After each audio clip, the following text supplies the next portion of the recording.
All right, Sharon. I think she's got some special treat. I have some special treat, if Okay. you mind. Yeah. So when we come here to learn.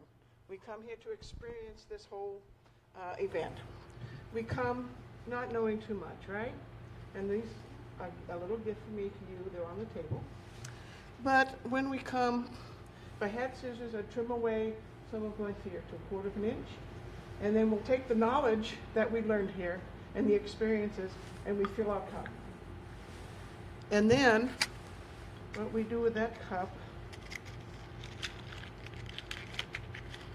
if they work, is we're going to light our successes. This is our road to success. And we'll follow the light.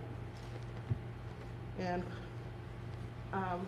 there's a whole set of candles back there.